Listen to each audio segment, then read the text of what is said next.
Whoa, whoa, whoa, whoa, whoa, whoa, whoa, yeah, we are in the place to be, yeah, yeah, yeah, yeah, yeah,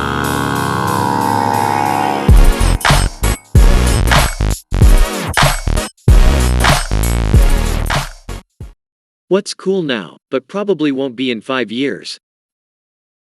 Instagram is going to be an online shopping mall, far removed from the cool microblogging site it used to be. It's kinda crazy how obvious it is, like I try to go on Instagram and within 5 posts it's already all ads. Just bring back Tumblr already.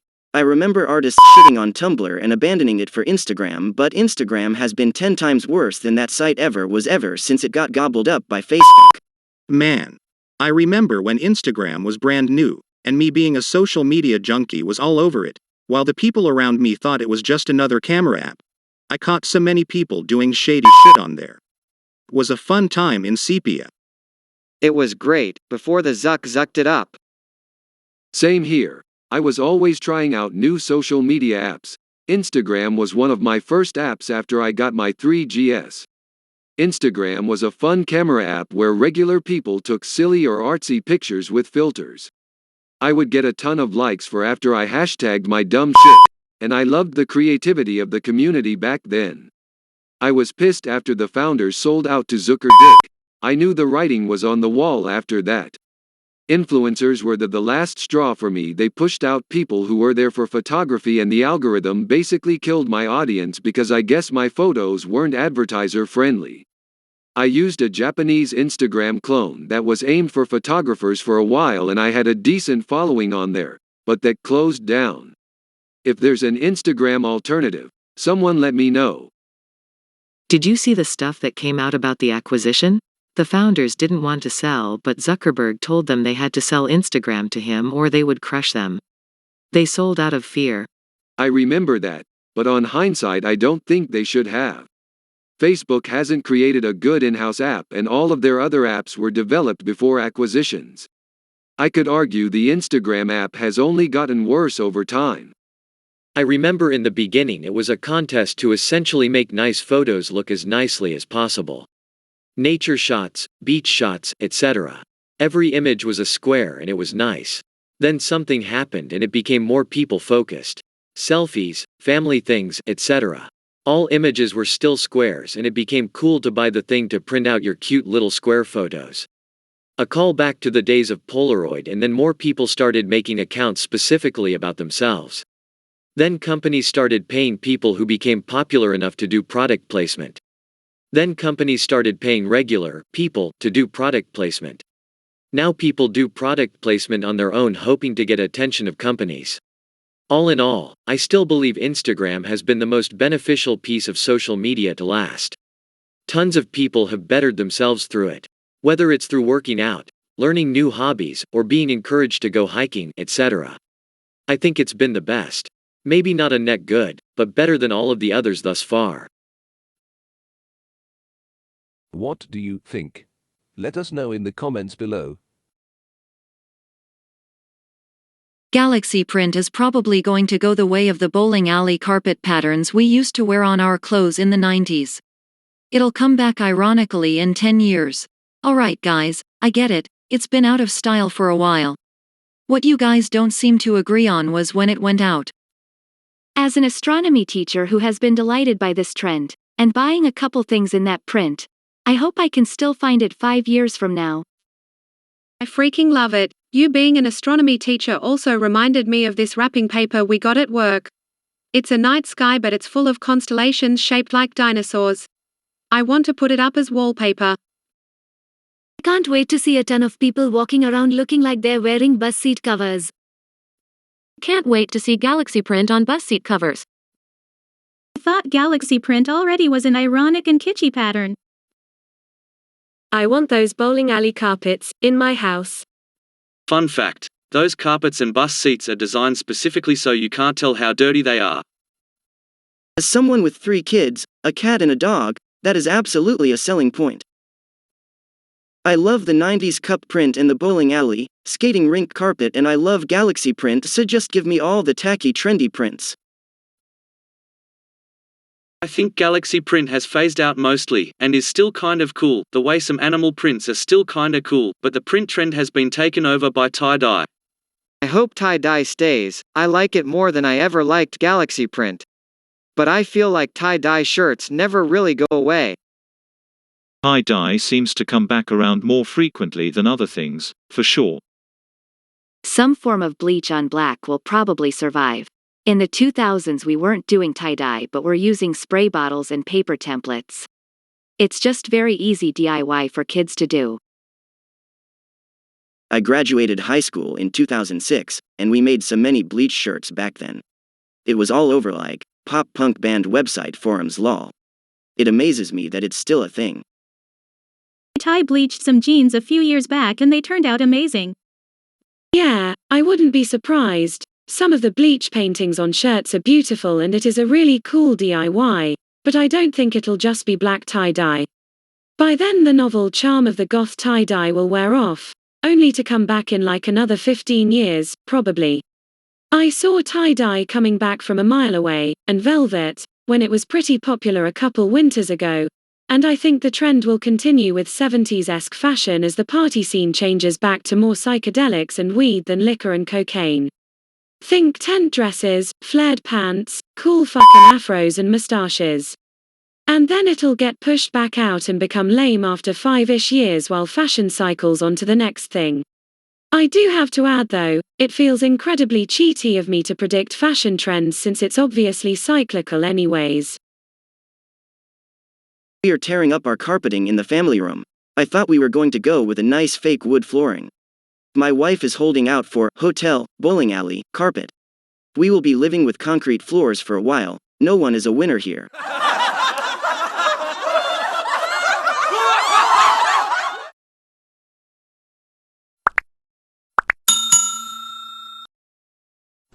Daenerys and Khaleesi as girls' names. I work with babies, and I see newborns named Renesmee more often than you'd think, so I wouldn't hold my breath on that one. Is this really a thing? Probably not as popular as Arya and Sansa, but there are a few thousand little girls whose parents may be considering a name change. My idiot cousin named her daughter Harley Quinn. I want to punch her every time I think about it. Shoulda gone with the tried and true Albus Severus Potter. That way, you're honoring 3 great men. I met a guy in a bookstore who told me he and his girlfriend were expecting. He was really excited to tell me the baby's name would be Daenerys and that no, it's not from the show. It's from the books.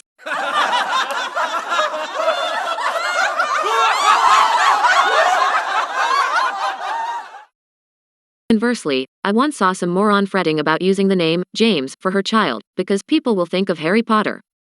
Now, that's funny. Hopefully, this isn't one of those things that just sticks to my brain, and every time I see the name James, first won't be thinking, they're named after Harry Potter.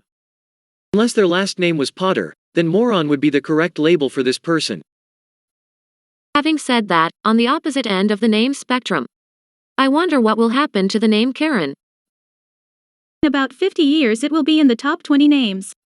Maybe not, but I wouldn't be surprised if it was. I'm naming my daughter GameStop. Could be like that retard that named their kid ABCDE and it sounded like Abside. It would be like GME and sound like GME. My buddy almost named his daughter Elsa, the year before Frozen came out.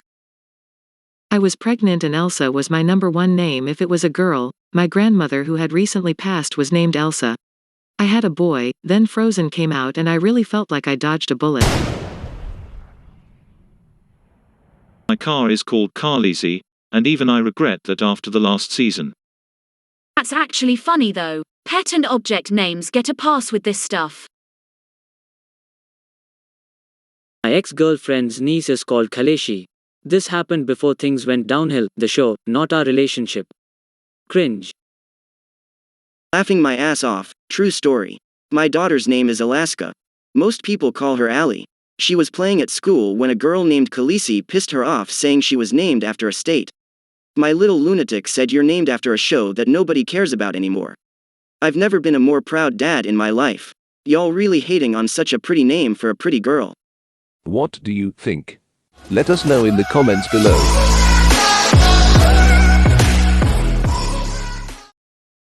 Brazilian butt lifts. I feel like it will not age well. A lot of plastic surgeries collapse over time or have complications as it degrades. Or the swollen lips. Actually, I don't even know when that started, or if it's actually cool because it looks gross. They all break down over time. The reason women keep getting plastic surgery is because nobody notices it first, when done well. The plastic surgery look, especially in the lips, is from a few years of breakdown. That's where this idea comes from that people do it because they're desperate. You often hear, oh, why did she do that? She looked beautiful before. She did it before, it's just failing now. You're making a good point. When we notice that someone has had plastic surgery, it's usually not because they just got it done. Good cosmetic surgery won't stand out like that. It should be more subtle. What we notice is a new job that's been botched, or an older one that isn't aging well. I think this is a bit different outside just the USA. In the USA, we're used to women getting surgery with the hopes it looks natural, but other cultures, specifically Latin America, women get surgery and it's very obvious and it's done in a manner to show, I paid for this, almost like a weird status thing. Nose, boob, and butt jobs are common for even teens here, as like a high school graduation present. It's sort of insane. Yeah, I kinda ruined my ex day once because of that. She was trying a new bra and cleavage combination and asked if her tits looked like they were fake. Me, being the dumb cunt I am, said, this one looks great, makes your tits look natural. Apparently it was the wrong answer and she enjoyed the artificial look of it and spent quite some money on a pairing of shirts and bras that would highlight it. I wanted to get my boobs done in my 20s, and was at the point where I was researching surgeons. The first dude I went to got as far as explaining the shelf life of implants and I was done. Taking time off work to recover from vanity once is already a bit of a stretch, but having to go through unnecessary invasive surgery every 10 to 20 years because I like tits is just not going to happen. Cosmetic surgery for reconstructive purposes is reasonable, but I'm no longer on board for, I think I could be prettier, work. Clarification, I'm not on board with it for myself. I'm sure plenty of people are satisfied with work they have done. Cancelled an augmentation at the last minute, because of that fact. The surgeon gave me a bunch of literature after I made the non-refundable deposit, 200 pages worth. Complication rates were buried in the middle. There are so many serious risks associated with breast augmentation. Society acts like they are just a simple cosmetic procedure, but I found the risks to be too high. All it took for me was watching one of those plastic surgery gone wrong shows. One shot of necrotic breast tissue and I was done with the idea of major plastic surgery. One poor girl had a breast reduction and completely lost a nipple. Complications seem especially unfair in a situation like that. Yikes. I'm sorry you had to go that far to get the information, but I'm proud of you for reading through that document to find out exactly what you were agreeing to. I was lucky that the first surgeon I spoke with was very upfront about this being a serious procedure with lifelong ramifications. I don't know that at age 22 I would have properly read the paperwork if he wasn't as forthcoming.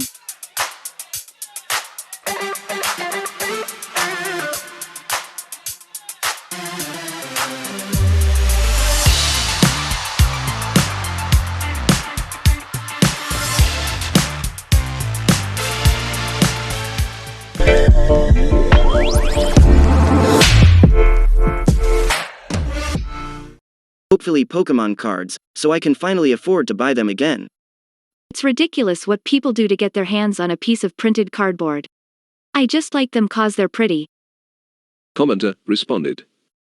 Unfortunately, liking them because they're pretty is what caused the whole price jump. The Pokemon TCG was one of the cheapest TCGs to play. The cards weren't that expensive compared to other TCGs. The people hit the hardest are probably the kids who just want to play the game. Thank you. I've been a casual collector my whole life. Buy a box and some booster packs for the thrill and then add them to my book because I think they're pretty. So not a huge fanatic, but damn am I salty that I'm missing some sets because it's gotten downright nasty. And everyone I've talked to is just like, oh well, that's just how collecting goes. And so it's nice to hear someone else say it because it really is nasty right now. This is not how it goes. I'm in the same boat. I've been getting a few packs from each set on and off for 15 years, but the past sets have not been available in stores at all where I live, and I don't want to support the scalpers online. Hopefully they do enough reprints that the bubble bursts. feel the same way about plants. I pray the trend dies a little so that even the most common houseplants can be cheap again. Wait, they are popular again? I have mine from the late 90s just sitting in my closet.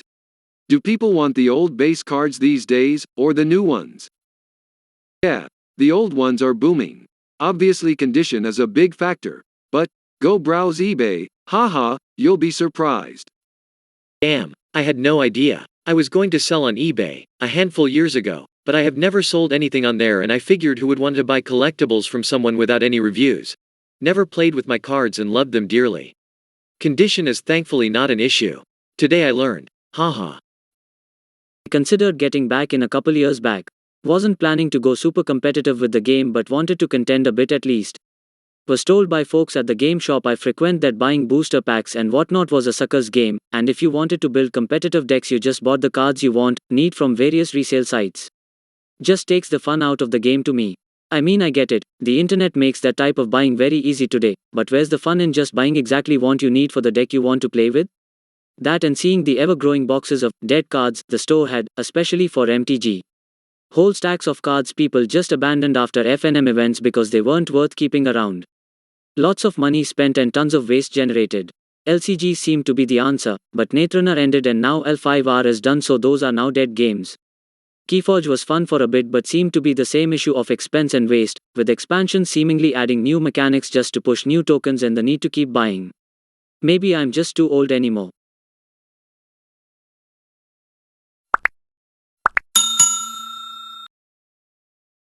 A lot of the stuff I see people doing on TikTok seems like the kind of thing you'd be embarrassed about in a few years. Honestly, I am embarrassed about pretty much everything I did at that age. I remember trying to make jackass videos as a kid. There was nothing quite like riding your bike into a bush that sat directly in front of a brick house for laughs. Still not sure how any of us are alive.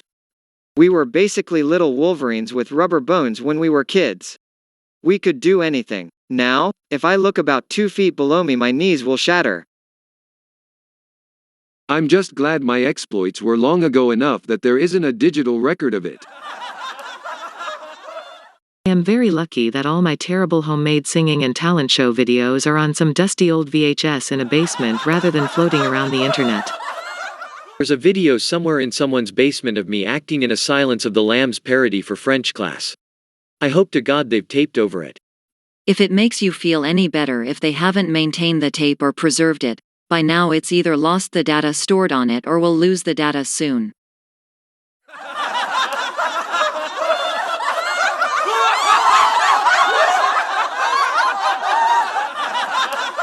My dad was kind enough to send away all our home movies on VHS to get them digitized. There are services that do this. Now my entire childhood is on a thumb drive. Pretty amazing. Some of it's pretty embarrassing, but it's kind of awesome. Luckily me and my friends never reached a level of competence adequate enough to tape our rehearsals for reenacting the Lady Marmalade video clip. What 21-year-old me wouldn't have done to get some. 2 pics of me in a blonde wig are still in my possession though. Tucked away in someone's somewhere's box of shitty unknown VHSs is me in the late 90s, backyard wrestling. A bunch of out-of-shape kids in shitty made wrestling gear, myself in dyed tighty whities, beating the shit out each other on a trampoline and yelling catchphrases that you heard on TV at each other, only we legit acted like we made 'em up. Even if the phrases didn't match anything at all that we actually had made up. Wishin' I had that library. These tapes are literally in some stranger's custody as they were sold in an estate sale I couldn't attend around 15 years ago. Even all the embarrassing stuff, dressing up, singing, dancing and everything in this category, was very nice to watch. I caught my neighbors making a TikTok video in the street. They were embarrassed I caught them. But then why the fuck are you doing it and posting it on the internet? It's not going to get less embarrassing. Honestly, getting caught making any video for YouTube is embarrassing. Talking with your excited teacher voice about some random ass subject nobody else cares about, or trying to make a reaction video. It's all cringe-worthy. The way I see it's similar to how sharing anime art with anime enthusiasts will get you lots of encouragement, but sharing it with your mom, for example, will just get head scratches and confused looks. What I'm saying is the people of TikTok have very different taste and are a fandom of sorts, and like most fandoms, if you're not a part of it, it just seems strange from the outside. I.e., furry art, people in the community would love it, most people outside of it would be squicked out. The point is, from their perspective, you wouldn't get it, you aren't a TikToker. Not trying to validate how weird it is, just saying, not everything a person creates is meant to be shared with everyone they meet. That makes more sense. Thanks for explaining it so well. Putting emojis everywhere, especially if you're a brand trying to do buddy marketing. I received a resume that was written like that. I write scientific papers like this. What, didn't you know that an image is worth 1,000 words? How to write a 1,000-word essay in 30 seconds, not clickbait. Writing teachers hate them. Gotta hit those minimum word counts, dang it. That kind of lexical noise will always be popular with teens. My ancestors had all kinds of arcane ways of writing and folding notes. My peers and I had L33T5P34K. I'm glad that Unicode became widely adopted, but man, it is annoying to talk to my kids. Not that I'd ever let them know that I think that. Haha, I'm watching a college basketball game right now, and there's a player with the 100 emoji tattooed on his shoulder.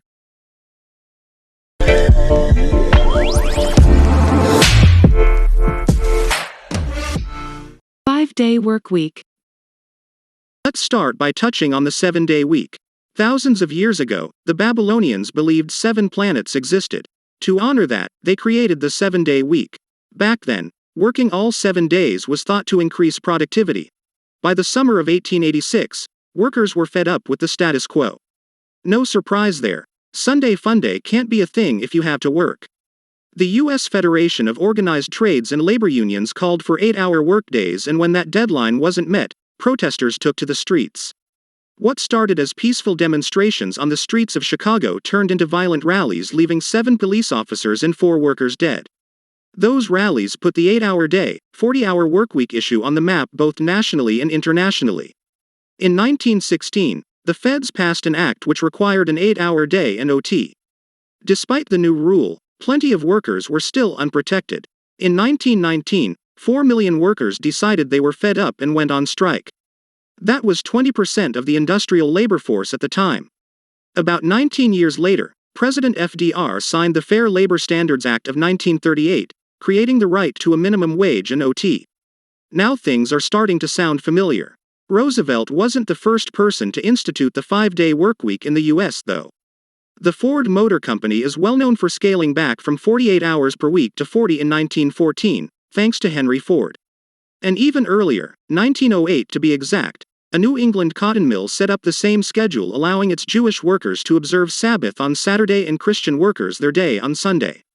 Economist John Maynard Keynes predicted in 1928 that technological advancement would bring the workweek down to 15 hours within 100 years. Looks like we still have about 10 years to get there.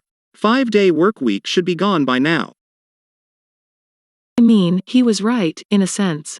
We can do the same amount of work within a much shorter period of time than they could back then. He just didn't account for the higher-ups at companies going, oh, more production, yay, and stuffing their pockets with the extra money while hiring less workers. He thought it would actually help the workers. What a silly man. He just didn't account for the higher-ups at companies going, oh, more production, yay, and stuffing their pockets with the extra money while hiring less workers. He did, though. This is a part of his book The General Theory, the book that effectively created macroeconomics. In Keynes's view, income inequality followed a Goldilocks principle. A little bit was a good thing, as it motivated effort and social class mobility. But too much could reduce class mobility and increase economic instability, as it would skew the division of income earned through the production of consumption goods, relatively stable, and investment, highly volatile. In one of the more famous passages, he also discusses the problem of overemphasis on Wall Street, arguing that, when the capital formation of a country becomes the byproduct of a casino, the job is likely to be ill done. When I was 8 years old, our social studies book said we were going to a 4-day work week. Still waiting at age 61. Fuck, I hope so. Or alternatively, just give me 6-hour workdays. At this point, I'll take any kind of reduction. I'm so tired. 7-day workweek, here we come. Books at laptop. I was doing it before it was cool. Depressingly laughing. Wisconsin Republicans tried to do this. We're trying to change it, but it's an uphill battle. In the 2018 Assembly election results, Wisconsin Dems earned 190,000 more votes, but Republicans won 63 of 99 seats due to unconstitutional gerrymandering. I'm really hoping the 4-day week catches on. In the 150 years since 5-day workweeks were introduced, we have progressed exponentially and made it so that we could all live lives of luxury with little work. But no, we still work just as much, with many of us still being just as poor, while all the extra work is wasted or goes to people who don't need it. It's not the work that's cool, it's the money. Tethered to an office desk for 8 hours a day leaves me feeling unfulfilled while simultaneously not paying me enough. My physical and mental health are getting worse. I'm tethered to my job for 8 hours a day. Unless you're a superhuman, it's mentally taxing and highly unlikely you'll be able to do this work for 8 hours straight, 5 days a week. Maybe if you were just starting out, or something. But you will eventually either get bored or extremely tired from it in time. When I finally get off work, I can go eat dinner, and then do some daily chores, take care of family, etc. Then, depending on the day, I take a shower. When it's all said and done, I have 1 or maybe 2 hours of time to relax, but I'm usually too tired to do anything meaningful. This leaves me feeling like I'm not really doing anything that is better my or other people's lives. It leaves me unfulfilled and I feel like I'm running on a hamster wheel day after day. I've gained weight and my mental health is kinda crap. COVID hasn't helped this much. The job I'm in doesn't care about helping employees improve or learn new skills. So it's kind of dead end too, depending on what department and skill set you're in.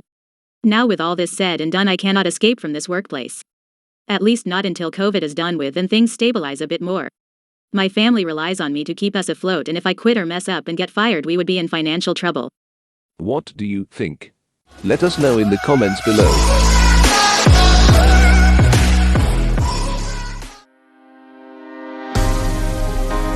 Thank you for listening and watching with us. We've certainly enjoyed your stay. If you haven't already, please click that subscribe button. We'd be delighted to keep you entertained. If you like this content, let us know by clicking that thumbs up button below. Well, until we meet again, leave us a comment and let us know how you feel.